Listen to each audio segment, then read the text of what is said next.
രാഹുൽ മാങ്കൂട്ടത്തിലുമായി ബന്ധപ്പെട്ട പ്രശ്നങ്ങൾ എളുപ്പത്തിൽ മറികടക്കാനായി കോൺഗ്രസിന് അക്ഷീണം പ്രയത്നിക്കുന്നുണ്ട്. വലിയ ചർച്ചയിലേക്ക് പോയി സ്വയം ചുരുങ്ങാതെ മുഖം രക്ഷിക്കുകയാണ് ലക്ഷ്യം. മറ്റ് ഏത് പാർട്ടിയേക്കാളും ഭംഗിയായി തന്നെ കോൺഗ്രസ് അത് ചെയ്തും കഴിഞ്ഞു. സർക്കാരിനെതിരെയുള്ള പ്രചരണ പ്രക്ഷോഭ പ്രവർത്തനങ്ങളിലേക്കും തദ്ദേശ തെരഞ്ഞെടുപ്പ് ഒരുക്കങ്ങളിലേക്കും കടക്കാനാണ് പാർട്ടി ഇനിയൊരുങ്ങുന്നത്. എന്നാൽ കോൺഗ്രസ് സ്വയം മുഖമിനുക്കുമ്പോൾ മറ്റു പാർട്ടികളുടെ ഉള്ളറകളിലേക്ക് കനൽ കോരിയിടുന്ന ഒരു പ്രഖ്യാപനം നടത്തിയിരുന്നു. അടുത്തതായി ഞെട്ടാൻ പോകുന്നത് CPM-ഉം BJP-യും ആയിരിക്കുമെന്നായിരുന്നു പ്രതിപക്ഷ നേതാവായ VD സതീശന്റെ ആ പ്രഖ്യാപനം.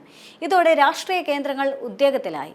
രാഹുൽ മാങ്കൂട്ടത്തിൽ വിഷയത്തിൽ ശരിയായ തീരുമാനമാണ് കോൺഗ്രസ് എടുത്തതെന്നും അത് ചെയ്യാത്തവർ സൂക്ഷിച്ചോളൂ എന്നുമുള്ള മുന്നറിയിപ്പായിരുന്നു സതീശന്റേത്. ഇനിയും ചിലതെല്ലാം പുറത്തെ എന്നേക്കാവുന്ന സന്ദേശം കൂടി അത് നൽകുകയും ചെയ്തിരുന്നു.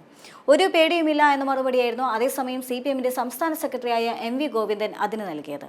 പ്രതിപക്ഷ നേതാവിന്റെ പ്രഖ്യാപനത്തിന് പിന്നാലെ സന്ദീപ് വാര്യർ കോർ കമ്മിറ്റി അംഗത്തിനെതിരെ നടപടിയെടുക്കുമോ എന്ന ചോദ്യത്തോടെ BJP-ക്കുള്ളിലും കൊണ്ടുപിടിച്ച ചർച്ച നടക്കുന്നുണ്ട്. BJP-യിലായിരിക്കെ സന്ദീപിന്റെ കടുത്ത വൈരയായിരുന്ന നേതാവിനെയാണ് അദ്ദേഹം ഉന്നമിട്ടതെന്ന സൂചനകളുമുണ്ട്. ഇവർക്കിടയിലെ പോര് അന്ന് BJP-ക്ക് പുറത്തേക്കും വ്യാപിച്ചിരുന്നു. പരാതിക്കാരി BJP സംസ്ഥാന നേതൃത്വത്തിന് കഴിഞ്ഞ ദിവസം പരാതി നൽകിയെന്ന വിവരവുമുണ്ട്. കുടുംബപരമായ പ്രശ്നങ്ങൾ മാത്രമാണ് അതെന്നാണ് BJP കേന്ദ്രങ്ങളുടെ വിശദീകരണം വന്നത്. CPM-കാർ അധികം കളിക്കരുതെന്നും ഞെട്ടിപ്പോകുമെന്നുമാണ് പ്രതിപക്ഷ നേതാവിന്റെ മുന്നറിയിപ്പ്.